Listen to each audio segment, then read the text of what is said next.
믿음으로 모세가 났을 때에 그 부모가 아름다운 아이임을 보고 석 달 동안 숨겨 왕의 명령을 무서워하지 아니하였으며, 믿음으로 모세는 장성하여 바로의 공주의 아들이라 칭함받기를 거절하고 도리어 하나님의 백성과 함께 고난받기를 잠시 죄악의 낙을 누리는 것보다 더 좋아하고, 그리스도를 위하여 받는 수모를 애굽의 모든 보화보다 더 큰 재물로 여겼으니 이는 상 주심을 바라봄이라. 우리 함께 읽겠습니다.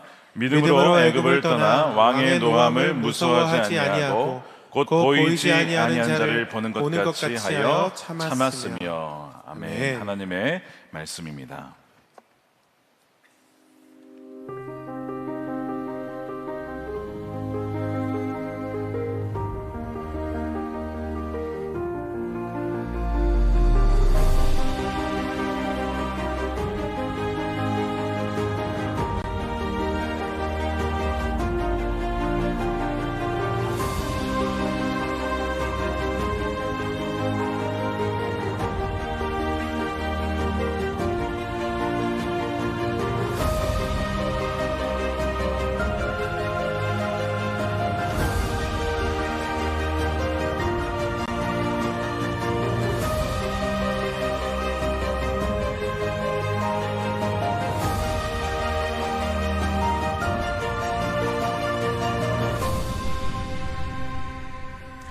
자, 믿음의 DNA 시리즈 8번째 시간이 되겠습니다. 모세의 믿음, 선택의 DNA라는 제목의 말씀을 나누겠습니다. 여러분, 지금까지 우리가 믿음 하나하나 살펴보면서 발견하게 된 것이 있는데, 여러분, 믿음의 DNA 할 때 이 A가 뭐의 약자라고 말씀드렸죠? 바로 액션입니다. 행동. 믿음은 여러분 동사입니다. 믿음은 행동하는 것입니다. 그래서 믿음은 계승시키는 것이고, 믿음은 소망하는 것이고, 또한 믿음은 비전, 보는 것입니다. 오늘 믿음은 바로 따라하겠습니다. 선택이다. 믿음은 선택이다. 자, 믿음은 선택하는 것입니다. 샤르트르라고 하는 프랑스 철학자가 인생을 아주 심플하게 이렇게 정리를 했습니다. 인생이란 B와 D 사이의 C다. 너무 심플하지 않습니까? B는 birth, 출생이고, D는 death, 죽음이고, 그 사이에 choice가 바로 우리 인생이라는 거죠. 선택이라는 거예요.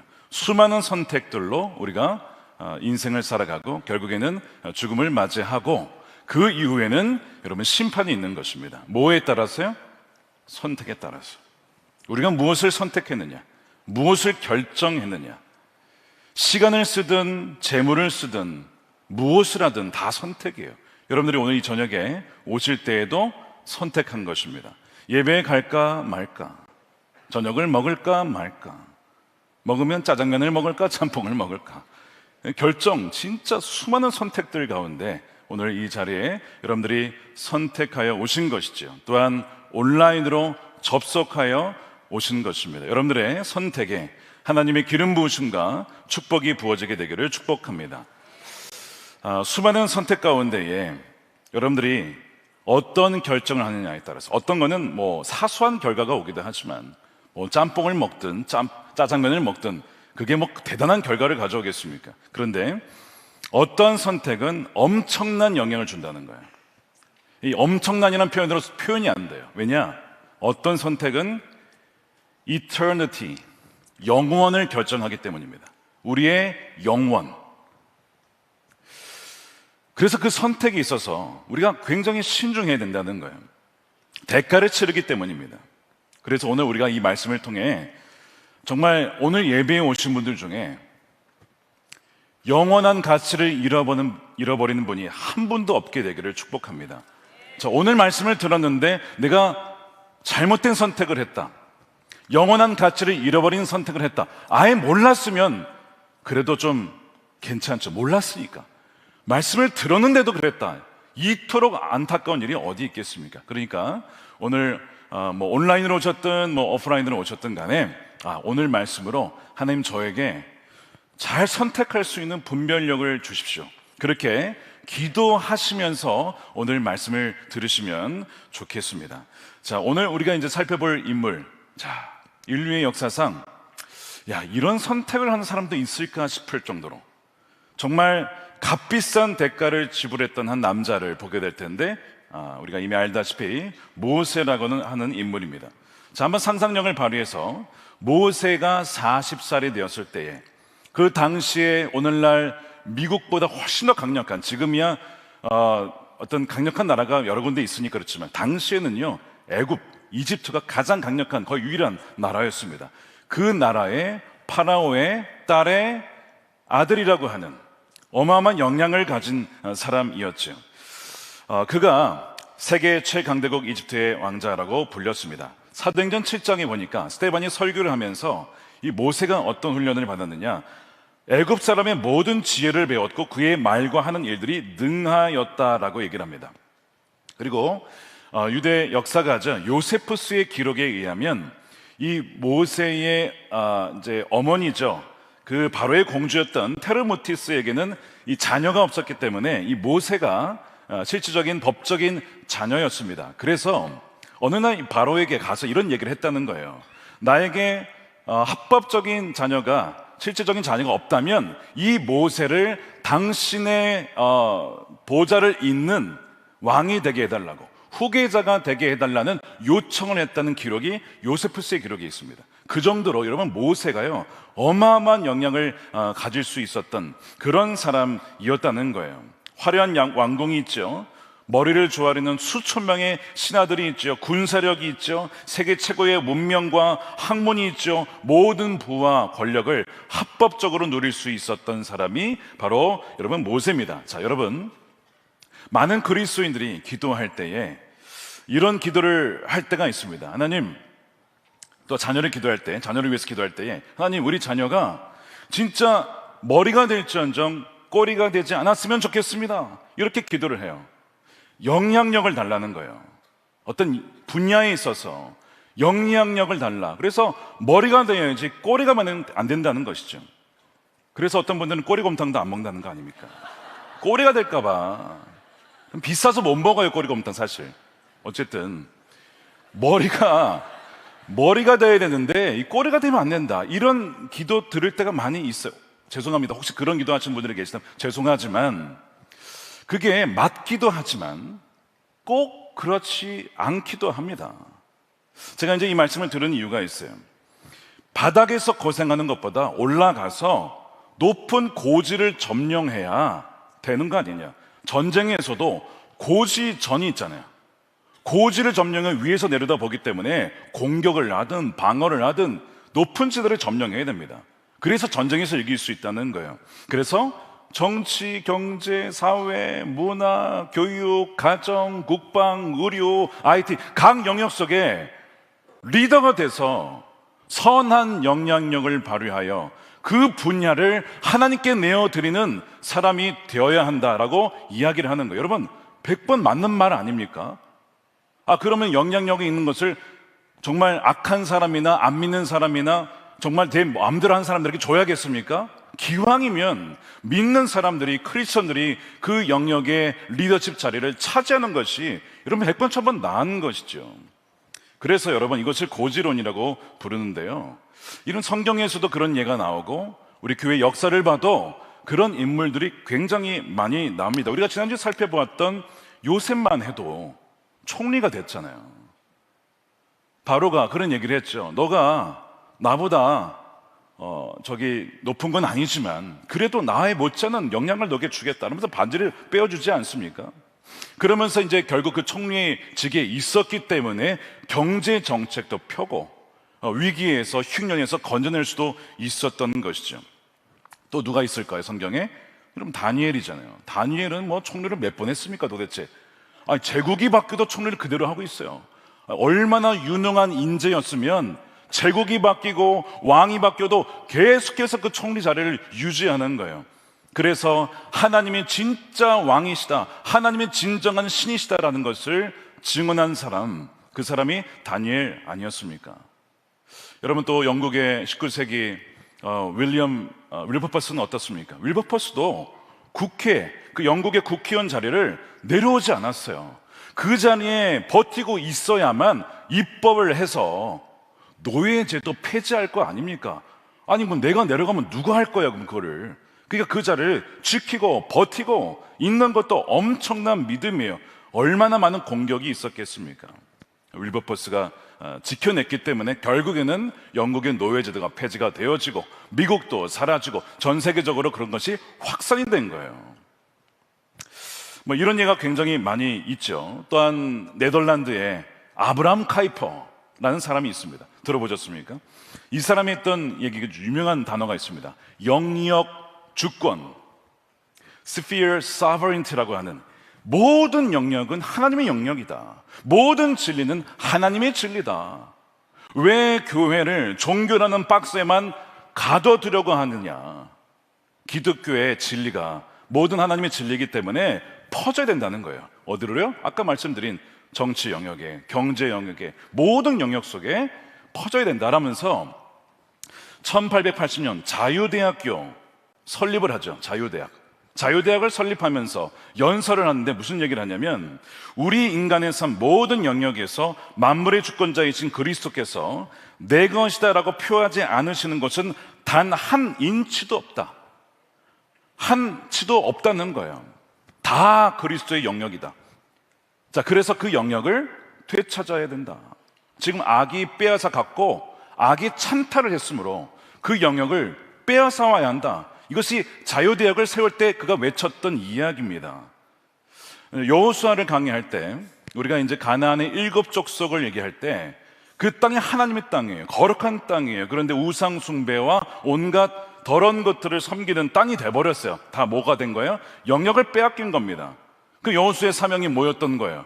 그 영역을 가서 밟는 곳마다 하나님의 영역을 빼앗아오는 것이었죠. 그게 여호수아의 사명이었습니다. 오늘날 그리스도의 사명도, 그리스도인들의 사명도 마찬가지죠.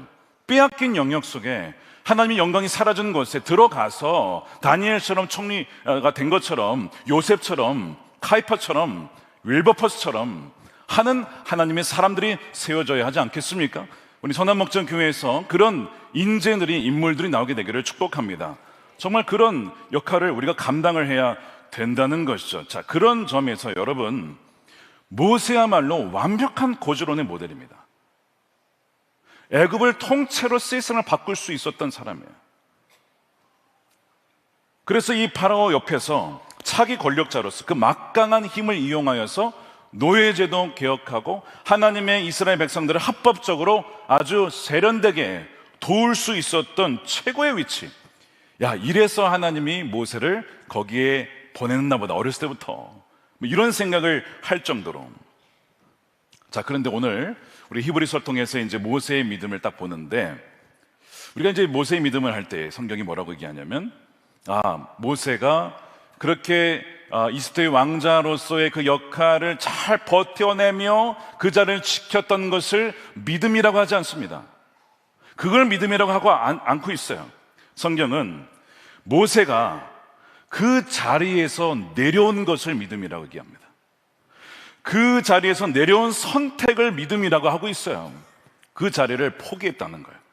그것도 믿음이라는 거예요. 아니, 그것도 믿음이 아니라 너무나 귀한 믿음이라고 얘기하고 있습니다. 자, 24절 보겠습니다. 믿음으로, by faith, 모세는 장성하여 바로의 공주의 아들이라 칭함 받기를 어떻게 했다고요? 거절했다는 거예요. 남들은, 야, 나는 어떻게 하면 금수저 될 수 있을까? 나도 정말 바로의 왕궁에서 태어났으면 좋겠네. 아니면 양자가 되었으면 좋겠네. 다들 그렇게 원할 때에, 아니, 그거를 왜 걷어찹니까? 왜 그거를 거절합니까? 바보 아닙니까? 세상 사람들이 다 미련하다라고 할 만한 선택을 한 거예요. 왜 다니엘과 요셉은 총리로서의 그 고지런의 영역에서 머물러서 영향력을 발휘하는 것이 믿음이었다고 했다면, 왜 모세에게는 그것을 거절하는 것을 귀하다, 믿음의 사람이다라고 말하고 있는 것일까? 우리가 오늘 이것을 좀 살펴보려고 하는 거죠. 그러니까 모세 안에 이 선택의 DNA가 있었던 것입니다. 왜 그것이 믿음이고, 이 이집트의 왕궁보다 광야의 가시덤불과 같은 것을 선택한 것, 결국에는요, 여러분, 모세는요 가나안 땅도 못 들어가요. 모세는요, 출애굽한 이후에 평생을 광야에 살다가 죽습니다. 그냥 나중에 야 그래 고생했다, 가나안 땅 들어가 보니까 야 너 고생한 보람이 있다라고 말할 수 있는 사람이 아니에요. 못 들어갔어요, 모세는.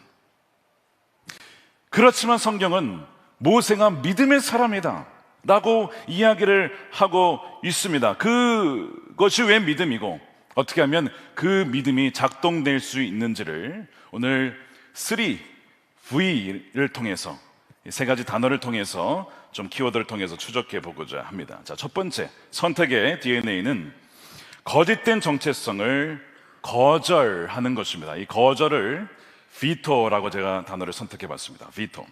여러분, 비토라고 하는 것은 뭐냐면, 보통 우리 이제 민주주의 체제에서 입법과 사법과 행정부가 있습니다. 상권 분립의 어떤 균형과 견제를 위해서 입법부가 법안을 올렸을 때에 대통령이 뭐 할 수 있어요?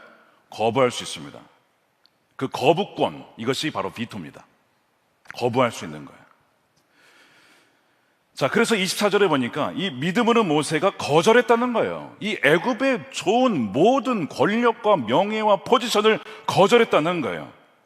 믿음은 선택인데 거절하는 것이 중요한 믿음이라는 것입니다. 거절하는 선택이 정말 고귀한 믿음이라고 하는 거예요. 제가 오늘 이 말씀을 준비하면서 오늘 누군가에게 거절해야 될 사람이 있다는 것을 주님께서 마음에 주셨어요. 지금 고민하는 분이 있다는 거예요. 근데 이 애굽을 거절하지 못하고 이건가 아닌가 갈팡질팡하는 사람이 있다는 것입니다. 만약 오늘 이 말씀을 들으면서 여러분들이 난가 싶으면 오늘 말씀 잘 들어보세요. 끝까지. 모세는 거절했다는 거예요. 여기서 좀 중요한 질문을 하나 하게 되는데, 말씀드린 것처럼 아니 꼭 그렇게 공주의 아들이라고는 정체성을 꼭 버려야 했습니까? 거절해야만 했습니까? 아니 히브리인이면서 이집트 사람으로 살면 안 됩니까? 하나님의 백성으로 살면서 이집트에 들어가서 영향력을 발휘하면 안 되는 것입니까? 우리가 그리스도인으로 살면서 회사에 가서 일을 하듯이 교회만 있지 않잖아요. 우리가 무인도 가서 살지 않잖아요. 세상 안에서 살잖아요. 그것과 같이 이중 정체성을 가지고 애굽에서 자신의 영향력을 발휘하면 되는 거 아닙니까? 꼭 그렇게 극단적으로 하나님이 주신 그 포지션을 버려야만 그것이 믿음입니까? 라는 질문을 할 수가 있는 거예요. 여러분, 말씀 들었어요. 제가 고지론도 맞다니까요. 어떤 누군가에게는 고지론이 맞아요. 그 위치에 가서 정말 그리스도인으로서 살아가는 것이 여러분 고지론 그 위치에서 얼마나 어려운지 아십니까? 엄청난 공격을 받습니다. 거기에 버티고 있는 것 자체가 힘든 거예요. 여러분 다니엘 보세요. 기도한다고 그냥 잡혀가가지고 감옥에 들어가지 않았습니까? 죽을 뻔했잖아요. 여러분 그거 감수하는 거 엄청난 믿음 필요합니다. 그래서 내가 분별을 해야 돼요. 하나님이 내게 고지론의 어떤 사명을 주셨는가? 그러면 여러분 거기에 정말 누가 내려오라고 하든 절대 포기하지 마십시오. 그거 지켜내야 됩니다. 누군가는 그 일을 해야 된다는 거예요. 근데 모세는 아니었다는 거예요. 그럼 왜 모세는 아니었냐는 거죠. 컨텍스트를, 상황을 봐야 되는데 역사적 배경을 잘 보면요, 여러분 이제 바로가 된다는 것, 이 애굽의 시스템이 어떤 거냐면, 이 파라오라고 하는 것은요 살아있는 신이자 또한 태양신의 아들입니다. 그래서 이게 왕은 왕인데 어떤 역할을 하냐면 이 애굽의 신들을 섬기고 또한 백성들이 그 신들을 잘 섬길 수 있도록 하는 대제사장의 역할을 하는 위치가 바로 바로의 위치였습니다. 그렇다 보니까 주요 절기마다 태양신에게 제사 드려야 됩니다. 나일강의 우상들에게 경배해야 됩니다. 우상 숭배 시스템을 주도하는 핵심 사제의 역할을 모세도 해야 했던 것이죠. 그래야 그 지위를 유지할 수가 있었던 것입니다. 게다가 여러분 애굽이라고 하는 이 제국이 뭐에 의해서 유지가 됩니까? 히브리 노예들의 땀과 수고와 피에 의해서 지탱이 돼요. 그게 아니면 살 수가 없는 거예요. 그들의 노동을 착취하고 그들의 인생을 쪽쪽 빨아 먹어서 유지되는 시스템이 이 애굽입니다. 그러니까 모세가 그 자리를 지킨다는 것은 하나님을 대적하는 우상 숭배와 동족을 압제하는 이 구조 악의 부속품이자 핵심 관리자가 되는다는 것을 의미하는 거죠. 그런데 어떻게 하나님을 믿는다는 사람이 우상을 숭배하고 우상을 섬기며 사람들을 착취하면서 동시에 하나님을 섬길 수가 있습니까? 말이 안 되는 거죠. 모순인 것입니다. 모순인 거예요. 자, 오늘날 우리에게도 이런 갈등이 있을 수 있습니다. 오늘날 애굽에 들어가 있는 분들이 있을 수 있어요. 자, 실적을 위해서라면 거짓말하는 것도 능력이야. 장부 속이는 것도 능력이야. 그게 지혜인 거야. 그거를 시켜요, 위에서. 야, 너 미련하게 진짜 정직하게 하냐, 그거를? 그건 그렇게 하는 게 아니지. 라고 하면서 실적을 부풀리거나 속여서 하는 업계 관행을 따라가도록 하는, 그래야만 뭐 하는 거예요? 승진할 수 있어요. 그래야만 올라갈 수 있어요. 그 시스템의 부속품이 되어서 서로 다 속이고 같이 밟고 올라가는 그 시스템 안에서 어떤 변화를 일으킬 수 있겠습니까? 거기서 이제 갈등을 하는 거죠. 아, 나는 고지론의 역할로서 내가 올라가서 이 시스템을 바꿀 거야. 근데 이 시스템 자체가 다 썩어버렸기 때문에 이 바꿀 수 있는 게 아니에요. 그건 버려야 되는 거예요. 아예 무너뜨려야 되는 거예요. 그런데 그거를 바꾸겠다고 올라가서 자신도 거기에 완전히 물들어버리는 그런 일들이 있다는 것이죠. 우리의 영혼을 팔게 되는 것입니다. 여러분 물어보셔야 됩니다. 내가 지금 고지에 오르려고 하는데, 왜 하나님이 나에게 고지론을 주셔서 고지에 올라가라고 한 사명을 주셨어. 그런데 수많은 거짓과 속임수와 정말 술수와 저 사람들을 밟고 지나가야 내가 올라갈 수 있어. 만일 그렇다면 여러분 그거 아닌 거예요. 그게 아닌 거예요. 그건 모순인 것입니다. 내 영혼을 팔아 넘기는 거예요. 뭐를 위해서요? 겉으로는 포장을 하는 거죠.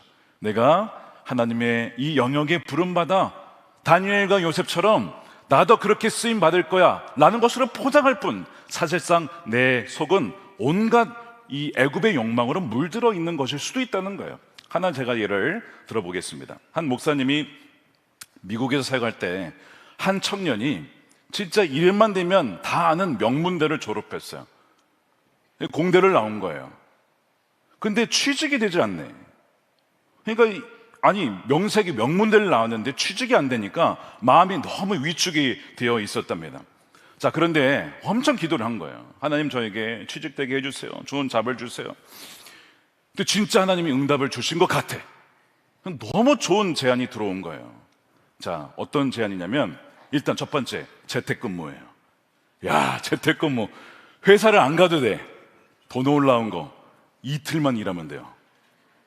더 놀라운 거, 당시 4,000불이고 오늘날 시세로 월 1,000만 원 준답니다. 이런 직장이 어디 있습니까? 꿈의 직장이죠. 신의 직장이죠. 신의 직장. 여러분, 이런 직장 제가 넣으면 갈 거예요, 갈 거예요. 이거 거절할 이유가 없어요. 당연히 가야죠. 집에서 이틀 일하고 한 달에 1,000만 원 준다는데 누가 바보야? 이거 거절하면 바보죠. 근데 이 청년이 왜 목사님 찾아왔을까요? 한 가지가 딱 걸리는 거예요. 다른 모든 조건은 다 완벽해. 한 가지만 빼고. 이 친구가 이제 데이터를 관리한 친구인데 그 데이터가 뭔지 아십니까? 음란물 영상입니다. 포르노 사이트 회사예요. 돈을 어마어마하게 번대요. 그것만 관리해주면 된다 이거예요. 뭐 굳이 회사 출근할 필요 없죠. 그거 관리하는데 뭘 출근을 해요. 이상한 상상하지 마시고, 자, 그게 중요한 게 아니고 어쨌든 그 영상을 관리를 하는 것만 하면 된다는 거예요. 그게 마음에 걸리는 거예요. 그래서 목사님께 와서 고민 상담을 하는 거죠. 목사님, 제가 이런 상황이 왔는데 연봉이 엄청난데 제가 여기 가야 될까요? 근데 가야 될까요가 아니라 목사님 저 가면 안 될까요? 이러고요. 가면 안 될까요? 이유가 이거였습니다. 제가 가서 11조 열심히 하겠습니다. 아니 10에 2조 3조까지 하겠습니다. 아니 제가 딱 6개월 아니 한 1년에서 6개월만 일해서 나올 때 데이터를 싹 지고 오겠습니다. 저를 선교사로 파송시켜 주세요. 제가 가면 안 되겠습니까? 가고 싶다 이거예요. 목사님 딱 들어보니까 야, 이건 진짜 기가 막힌 거야. 야, 너 믿는 사람이라면 아무리 돈을 많이 줘도 그렇지 거기 가면 안 되는 거야. 너 거기 절대 가면 안 돼. 그렇게 해서 이제 얘기를 한 거예요. 여러분, 이게 이제 애굽의 시스템이죠. 너무 조건이 좋은 거예요. 세상이 우리에게 얘기를 해요. 야, 너 눈 딱 한 번만 감고 타협해. 돈 많이 벌어서 그게 좀 약간 그렇긴 한데 헌금하면 되잖아. 그게 뭐가 문제야. 헌금하면 되잖아. 좀 뭐 속였어도 많이 벌어서 헌금하면 그게 하나님 나라 위해 좋은 거 아니야? 이렇게 유혹을 하는 것이죠. 그러니까 이제 목사님이 야, 그래도 너 그 불법이야. 너 어떻게 음란물을 팔아 넘기는 사이트에 너 영혼을 팔 수가 있어? 너 그거 가면 안 돼. 그렇게 이제 돌려 세웠는데 이 청년이 아멘하고 돌아가는 게 아니라 너무 아쉬워하면서 목사님께 괜히 물어봤다 하는 마음으로 돌아가더래요. 그 부자 청년처럼 말이죠. 근심하며 떠나가더라. 자, 여러분이 그 자리였더라면 여러분은 어떻게 했겠습니까? 이제 일 중에 그런 일이 있잖아요. 남에게 엄청나게 피해를 주는데 돈을 많이 주는 것. 그게 뭐 대부업일 수도 있죠. 30%, 40%, 50% 이상 이자를 매겨가지고 할 수도 있고, 어떤 업체는 막 제조업인데 대량 살상 무기를 만드는 회사야. 돈을 엄청 벌어요. 방산업체니까. 근데 그 무기를 만들면 수십만 명이 죽는 거야. 뭐 그런 업체가 있다 칩시다. 여러분 거기 가겠습니까? 엔지니어가 필요한데요. 데이터 관리자가 필요한데요. 당신의 공학 기술이 필요한데요. 여러분 가겠냐고요. 나라에 피해를 줄 수 있는 유명 기업의 기술을 빼돌리면 수십억 주겠대요. 저번에 뭐 그런 얘기 한번 말씀드렸죠. 여러분 정말 그거 가겠습니까? 뭐 이런 것들. 진짜 우리 애굽의 시스템의 유혹이 얼마나 강력한지 모릅니다. 이 모세가 판단을 한 거예요. 두 주인을 함께 섬길 수가 없다. 내가 여기서 이 시스템을 바꾸는 건 불가능하다. 그 내 양심상 이건 안 된다. 그리고 어차피 모세가 이 애굽에 가게 된 것은 자신의 아이디어도 아니에요. 하나님이 부르셨잖아요.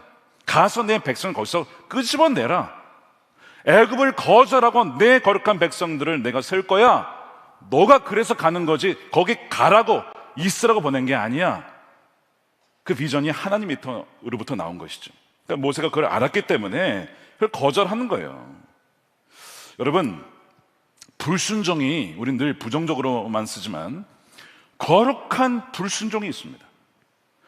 애굽이라고 하는 세상의 요구에 거룩하게 불순종하는 여러분 되시길 축복합니다. 그것을 성경은 믿음이다라고 하는 거예요. 믿음이다. 지금도 오늘날 모세와 같은 이들에게 주님은 거절하는 믿음, 그 거절을 선택하는 것을 하라고 오늘 우리에게 말씀을 하고 계시는 것이죠. 자, 그러면 이 위대한 믿음의 거부권은 어디서 왔을까? 모세가 어떻게 이런 거부를 할 수가 있었을까? 그 비결이 어디 나오느냐? 여러 군데에서 나오는데 먼저 23절입니다. 바로 이 모세를 숨겼던 부모님이죠. 거기서부터 시작하는 거예요. 아므람과 요게벳인데 이름은 나오지 않습니다만 23절 보십시오. 믿음으로 모세가 낳았을 때 그 부모가 아름다운 아이임을 보고 석 달 동안 숨겨 왕의 명령을 무서워하지 아니하였으며, 왕의 명령을 뭐 한 겁니까? 거절한 거예요. 숨겼어요. 아이 죽이라 그랬는데 이 아기를 숨겨서, 모세를 숨겨서 왕의 명령을 거절한 원조 선택의 믿음의 사람이 모세의 부모님이었습니다. 비토를 먼저 이미 모세가 태어났을 때 했던 것이죠. 왕의 명령을 무서워하지 않았대요. 여러분, 부모님이라고 바로가 무섭지 않았겠습니까? 발각되면요, 아이랑 부모님 다 죽을 수도 있어요. 내 명령을 어겼어? 죽이라 그랬는데 살렸어? 이놈 봐라, 다 죽여버려. 다 죽을 수도 있었다고. 왜 안 무서웠겠어요? 자, 그런데 이 부모님들이 안 무서워했었던 이유가 있어요. 더 두려운 분을 봤기 때문입니다. 자, 바로보다 더 두려워할 자를 두려워했기 때문에 바로가 무섭지 않았다는 것이죠. 누굽니까? 하나님을 두려워한 겁니다. 하나님을 두려워했기 때문에 하나님에 비하면 이 바로는 아무것도 아니다, 무서울 게 없다, 하나님을 경외하는 것이 여러분 믿음의 선택에 어마어마한 힘을 준다는 거예요. 사랑하는 여러분, 하나님을 경외하는 눈을 갖게 되기를 축복합니다. 하나님을 바라보는 눈을 갖게 되기를 축복합니다. 자, 더 나아가서 그들이 두려움을 이길 수 있었던 결정적인 증거가 그들이 이 아이를 봤을 때 아름다웠다라고 얘기를 합니다. 단지 내 애기니까, 내 자식이니까 예쁘다, 그런 의미가 아니에요. 하나님 보시기에 아름답다라고 하는 것을 봤다는 거예요. 그래서 23절에 아스테이오스라는 단어가 사도행전 7장 23절에는 뒤에 하나가 더 붙어 있습니다. 뭐라고 되어 있냐면, 그때 모세가 낳는데 하나님 보시기에 아름다운지라, 테오스라고 하는 하나님 보시기라는 단어가 하나 더 붙어 있어요. 그의 아버지의 집에서 석 달 동안 길리었다. 부모님이 보기에 이 아이를 통해 보니까 뭔가 하나님이 예비하신 아이라고 하는 것을, 하나님이 주신 아이라고 하는 그런 마음이 들었다는 걸, 특별한 아이라고 하는 것이죠. 하나님의 계획과 임재가 머물러 있는 섭리를 그 아이를 통해 봤다는 것입니다. 그래서 세상이 볼 때는 이 아이는 죽여야 할 아이예요. 모세는 죽어야 될 아이고 죽여야 될 아이예요, 세상이 볼 때는. 그런데 하나님 눈에 보기에는 반드시 살려야 할 아이다, 하나님 보시기에. 여러분, 그것이 믿음이라고 하는 것입니다. 세상이 절대로 이해할 수 없는 거예요. 세상이 볼 때는 그 바로의 왕의 명령을 어겼으니 이 미련한 바보 같은 그런 부모가 다 있나 싶지만, 하나님을 경외함으로 그 생명을 살리고 보존하고 살린 그 부모의 그 비토의 그 믿음의 선택이 고스란히 그 자녀들에게 흘러가고, 그것이 모세에게 흘러갔던 것이죠. 사랑하는 여러분, 모세가 이러한 선택을 하기 이전에 먼저 부모에게 믿음의 선택이 있었다는 것을 볼 때에 너무나 강력한 메시지를 주지 않습니까? 우리가 자녀들에게, 야, 너 믿음의 선택해야 돼, 너 언제 무엇이든지 하나님을 가장 우선순위로 여겨, 너 무엇이든지 그의 나라와 의를 구해, 맨날 우리가 말을 할지라도 아이들은 뭘 볼까요? 부모님이 뭘 선택하는지 본다는 겁니다. 어린 시절부터 부모님이 재정을 쓸 때 어디에 쓰는지, 시간을 쓸 때 어디에 쓰는지, 위기가 왔을 때에 무슨 선택을 했는지를 아이들은요 그걸 다 본다는 거예요. 여러분, 모세는요 그렇게 숨겨졌을 때 애기였으니까 몰랐을 거 아닙니까? 그럼 누가 얘기해 줬어요? 어머니도 나중에 키울 때 얘기했겠지만, 미리암, 아론, 야, 너 부모님이 목숨 걸고 너 지켰어, 목숨 걸고 너 살려낸 거야, 왕을 두려워하지 않냐고 하나님을 경외함으로 널 살려냈어, 그 위대한 선택을 부모님이 하셨어. 그 얘기를 안 해줬겠냐고요. 모세가 그걸 받은 거야. 선택의 DNA, 부모로부터 그걸 받은 겁니다. 그러니까 참 두려운 것이 뭐냐면, 자녀를 키우면서 아이들이 믿음의 선택이 아니라 엉뚱한 막 세상의 유혹에 막 넘어가고 막 이럴 때, 너 왜 그런 선택할 게 아니라 우리를 돌아봐야 되는 거예요. 내가 애굽을 선택해서 우리 아이들의 애굽을 선택하는 거 아닌가를, 아이를 혼내기 이전에 우리의 선택을 돌아봐야 된다는 겁니다.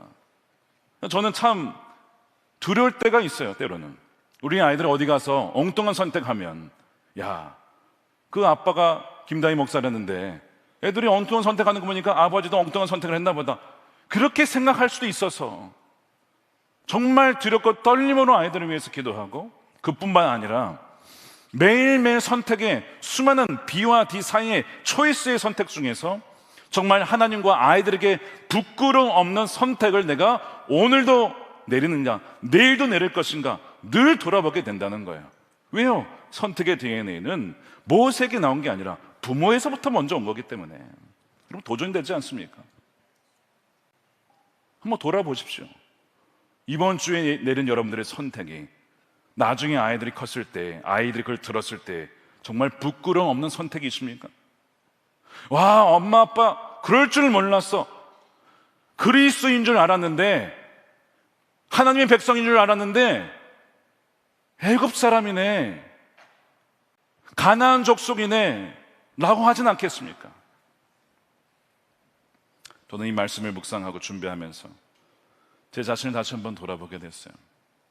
하나님을 섬기는 종이라고 하면서도 때로는 여전히 애굽에 기웃거리는 그런 마음의 움직임이 사람인지라 왜 없겠습니까? 출애굽해야 되는데 자꾸 입애굽하고 싶어하는 그 마음이 여러분 계속 마귀가 심어주잖아요. 육신 안에 있잖아요. 그때마다 나는 죽었습니다. 나는 애굽에서 죽었습니다. 난 옛사람이면 장사했습니다. 나는 홍해를 지나면서 새 사람이 되었습니다. 십자가의 은혜를 선포할 때 그 믿음의 DNA, 선택의 DNA가 저와 여러분에게 이미 예수 그리스도 안에 부어진 줄로 믿으시기를 축복합니다. 자, 이것이 이제 첫 번째 선택이에요. 바로 거절하는 것입니다. 자, 두 번째입니다. 선택의 DNA는 더 좋은 보화를 저울질하여 가치를 매기는 것입니다. 자, 모세의 부모님의 선택이 참 귀했지만 또 교육이 참 귀했지만 아이가 자라다 보면요, 이 머리가 커져가지고 엄마 아빠 어렸을 때 가르쳤던 거 어렸을 때는 따라가다가도 중학교만 올라가도 아이들이 이제 막 딴 거 하려고 그러죠. 머리가 커져서 그래요. 그러니까 그것만으로는 또 충분치 않습니다. 자신이 그것을 통과해야 돼요. 아, 이 믿음의 선택이 얼마나 귀중한지를 자기가 선택해야 되거든요. 자기가 삶으로 통과해야 되거든요. 모세가 자신의 치열한 고민을 통과하여 자신의 확신을 거치는 그 과정이 있었다는 거예요. 그 거절을 가능하게 한 결정적인 내면의 원인은 뭐였느냐? 바로 두 번째 단어, value, 가치 평가를 하는 것입니다. 자, 그것이 26절이에요. 그리스도를 위하여 받는 수모를, 그리스도를 위하여 받는 수모를 애굽의 모든 보화보다 더 큰 재물로 여겼으니, 자, 애굽의 모든 보화를 여기다 두고 그리스도를 위하여 받는 수모를 여기다 둔 다음에 영적인 저울로 재보는 거예요. 뭐가 더 큰 가치인가? 여기 보니까 여겼다라고 되어 있습니다. 이는 상주심을 바라봅니다. 여겼다. 여기서 여기다라는 단어가 이제 영어로는 보니까 estiming이라고 되어 있는데, 여러분 estimation이라는 단어 아십니까? 평가하다, 재보다, 측정하다 이런 단어거든요. 원래 이제 이 헬라어가 헤게모마이입니다. 여러분 헤게모니 아시죠? 헤게모니. 주도권을 갖다 뭐 이런 뜻인데, 이것이 회계적으로 쓰게 되면, 회계용어로 쓰게 되면요, 깊이 숙고하다, 깊이 생각하며 저울질하며 결론을 내리다, 장부를 펴고 꼼꼼하게 가치를 매겨보다, 뭐 이런 뜻입니다. 이게 헤게오마이의 뜻이에요. 그러니까 지금 이 모세는요, 계산을 한 겁니다. 애굽의 모든 보화와 그리스도를 위하여 받는 수모와 하나님의 백성들과 함께 고난받는 것 중에 무엇이 영원한 가치를 가지고 있는지를 꼼꼼하게 대차 대조표를 가지고 점검해 봤다는 거죠. 손실의 항목엔 뭘 썼느냐? 애굽의 모든 보화와 죄의 낙과 쾌락을 썼어요. 이거는 손실이야. 잠깐은 이익이 될 줄 모르겠어. 근데 이거는 완전히 손실이야. 그리고 한쪽에는 아까 말씀드린 그리스도를 위하여 순환받는 거, 하나님을 위하여 순환받는 거, 하나님 백성들과 함께 고난받는 것을 재봤던 이게 훨씬 더 가치가 있다는 거예요. 이게 상 주심을 알게 된다는 것을 그가 깨닫게 되는 것이죠. 자, 그래서 두 개 중에 당연히 무겁고 가치가 있고 영원한 것을 택하게 된 거예요. 이것이 바로 여기다의 의미, 헤게오마이입니다. 사도 바울도 똑같은 걸 했습니다. 똑같은 걸. 빌립보서 3장에 똑같이 이익과 손실을 따져봤어요. 굉장히 계산적이었던 겁니다. 근데 좋은 면에서 계산적이었던 거예요. 어디 나오죠? 3장 7절입니다. 그러나 무엇이든지 내게 유익하던 것을 내가 그리스도를 위하여 다 해로 여길 뿐더러 이거는 가치가 없다 이거예요. 이게 헤게오마이, 똑같은 단어입니다. 헤게오마이. 또한 모든 것을 해로 여김은 헤게오마이. 뭐가 가장 귀하냐? 내 주 그리스도 예수를 아는 지식이 가장 고상하다. 주님을 택하고 주의 복음을 증거하고 땅끝까지 복음을 증거하는 것이 가장 존귀하다. 주님을 자랑하는 것이 가장 귀하다라고 계산을 해보고 결론을 내리고 대차 대조표로 내 인생에 가장 유익이 되는 것을 선택한 것입니다. 로마의 모든 영광, 시민권, 학벌, 가문, 모든 것들 다 배설물이 여기에 비하면 머리가 기가 막히게 좋은 겁니다. 제가 지난주에도 말씀드렸어요. 선교사님들이 대단하죠. 어떻게 그것을 다 포기하고 가지? 재산도 명예도 어떻게 다 포기하고 가시지? 해교마입니다. 재본 거예요. 잠시 지금은 힘들지 모르겠지만 그 나라에 가면 무엇이 더 가치가 있는지를 재본 겁니다. 머리가 좋은 거예요. 잘 보신 거예요. 해교마이 제대로 값을 매기신 겁니다. 자, 그러면 모세가 이 얘기라고 결론 내린 그리스도를 위한 수모는 무엇이냐? 자, 그럼 우리가 다 선교지로 가야 되냐? 우리의 삶의 현장에 지금 선교지잖아요. 그래서 그리스도를 위하여 받는 수모를 우리가 기꺼이 감수한다면 여러분 그것이 굉장한 가치가 된다는 거죠. 자, 그리스도를 위한 수모와 하나님의 백성과 함께 고난받는 것이 이 모세가 택한 거죠. 예수님도 마찬가지였어요. 종의 옷을 입고 인간처럼 낮고 낮은 곳에 오셔서 성육신 하셔서 자기를 비우시고 우리 위하여 온갖 순환과 고난을 다 당하셨어요. 예수님도 그렇게 하신 거예요. 자, 그러면 우리가 어떤 수모를 당할 수 있을까? 여러분, 이제 그리스도인이기 때문에 당하는 순환이 있습니다. 왕따의 수모가 있어요. 어떤 분이 회사에 갔는데 회식 자리에서 술을 거절했답니다. 아니, 물론 그것만을 믿음의 지표로 보기엔 다 어렵겠지만 자신의 믿음상 술 취하지 말라, 이는 방탕한 것이니 오직 성령으로 충만함을 받아라. 나는 술에 의해 통제받기 싫습니다. 저는 성령 충만하고 싶습니다. 맨정신으로 성령 위에 살고 싶습니다. 그래서 술을 거절한 거예요. 그러니까 다들 막 욕하는 거죠. 분위기 깬다, 분위기 파악 못한다, 막내가 잘못 들어왔다부터 해가지고 어떤 사람은 나도 집사야 이러면서 막 네가 지금 너 혼자 믿냐 이러면서 그렇게 수모를 주더랍니다. 여러분, 이것도 하나의 수모죠. 손해의 수모가 있습니다. 비즈니스 현장에서 이중계약서 쓰자. 그래야 우리가 세금도 좀 아끼고 하지 않겠느냐. 그거 거절했다고 융통성 없네, 꽉 막혔네 이러면서 저 사람하고는 거래하지 말아라부터 해가지고 여러분, 이런 수모도 있어요. 손해죠. 지적 수모도 있습니다. 이런 일들이 이제 아주 자주 일어나는데 특히 이제 아이들 중학교 이렇게 가면 과학 시간에 굉장히 난감하죠. 집에서나 교회에서는 이 세상은 하나님의 말씀으로 창조하셨다고 배우는데 학교에 가면 진화래요. 우연히 생겨났대요. 그럼 뭘 말해야 되는 거예요? 아이들이 하나님이 창조하셨습니다. 그만 막 기득기득 울고 막 하나님이 창조하셨대. 좀 바보 같은 사람이 있어. 바보 같은 애가 있네. 이러면서 놀리는 거예요. 얼마나 많은지 모릅니다. 여러분, 이것도 그리스도를 위하여 받는 수모 중에 하나입니다. 여러분들은 어떠한 수모를 받고 계십니까? 창조를 믿는다는 이유만으로 비과학적이고 맹목적인 사람이다, 지성이 결여된 광신도다라고 하는 수모를 받으십니까? 그것이 모세가 선택한 것이었습니다.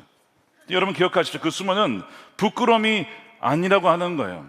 내가 애굽의 그 대세를 거절하고 비토하고 하나님께 속했다라고 하는 신분증의 하나가 바로 그런 수모라고 하는 것이죠. 모세가 이 가치를 알았기 때문에 그 수모를 손해가 아니라 이익에, 프로핏에 넣었다는 거예요.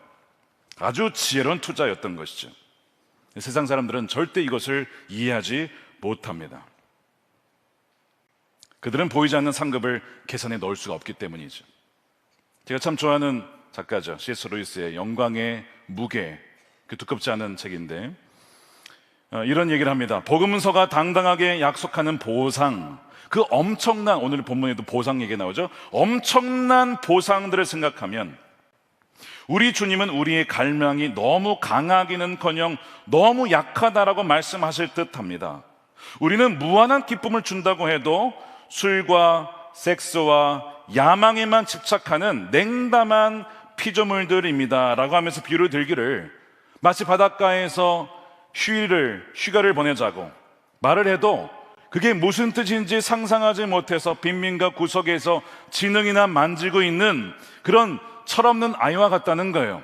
바닷가에 가서 그 아름다운 바닷속에서 놀 수 있음에도 불구하고 그게 뭔지 몰라서 그냥 징명놀이나 하고 있는 아이나, 하나님 나라의 영광을 보지 못하고 이 세상의 그 낮은 쾌락에만 머물러 있는 사람들이나 무슨 차이냐 이거죠.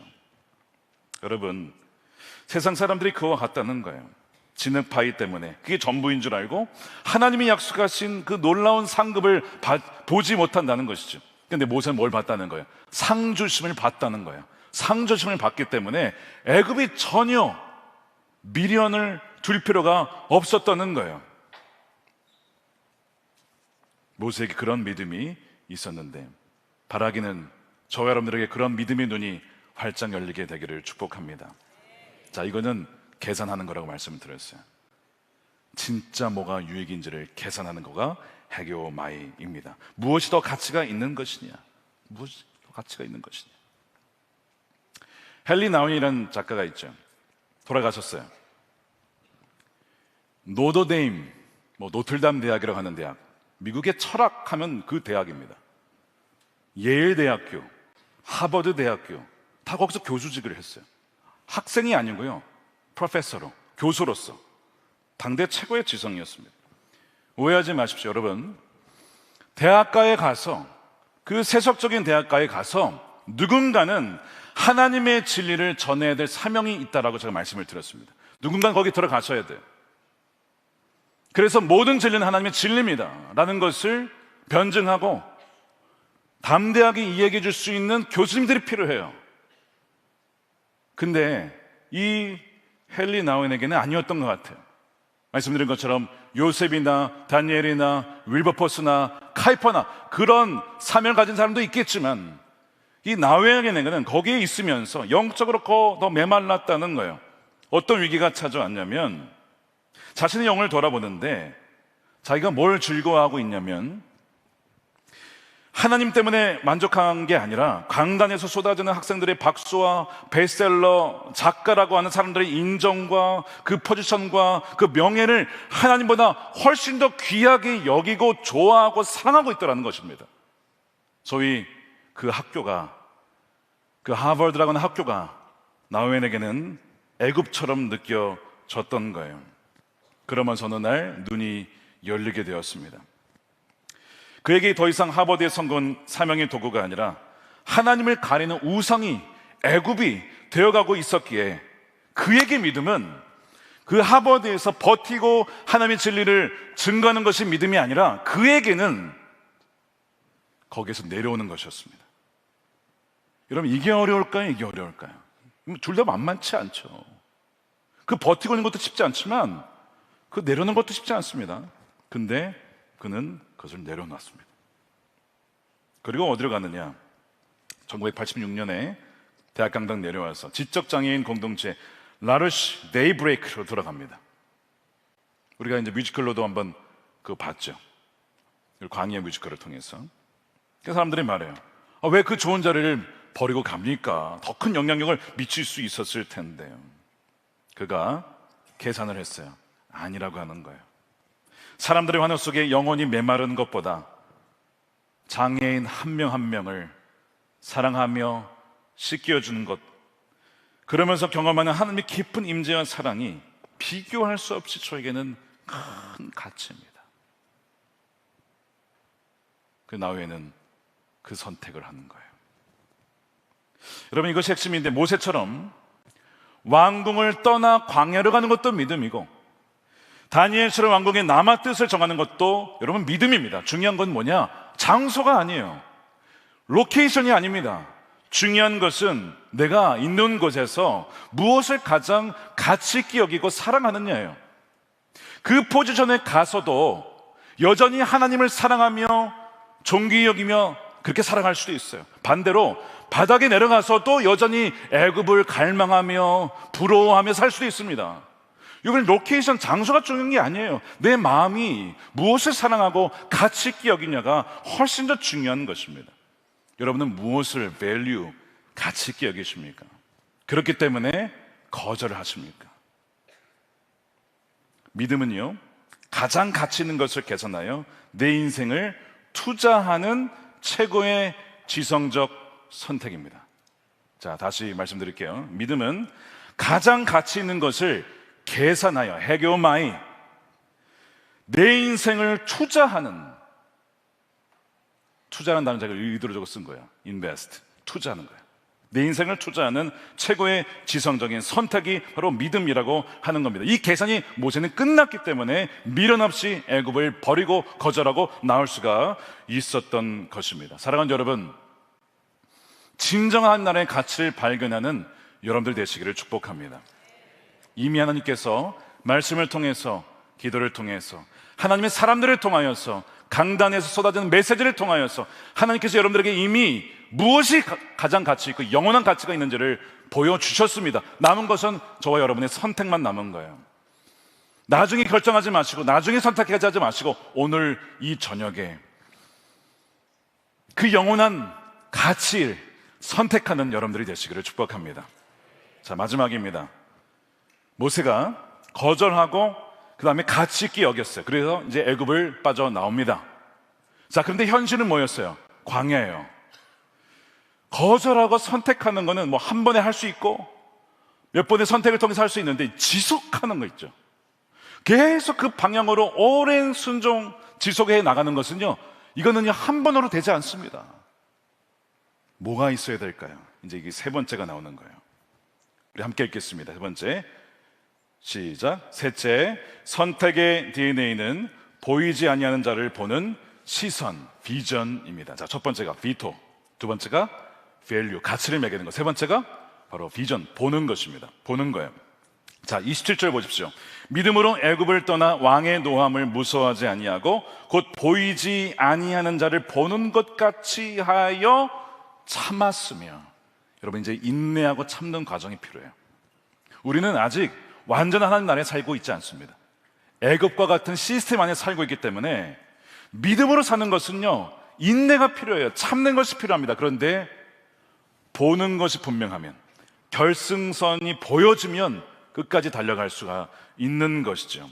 자, 그런데 모세가 바라봤던 것이 무엇이냐? 모세가 바라본 것이 바로 보이지 아니하는 하나님을 보는 것처럼 한 것입니다. 자, 지난주에 요셉의 비전을 얘기했어요. 요셉의 비전은 꿈이었습니다. 하나님이 꿈을 보여줬어요. 너의 미래는 이렇게 될 거야 라고 어떤 플랜을 보여주자, 플랜을. 이게 요셉의 비전이었다면, 모세의 비전은 플랜이 아니고, 플랜은요 하나님이 다 갖고 계시죠. 모세의 비전은 플랜이 아니라 person, 바로 하나님, 그분을 보여주신 거예요.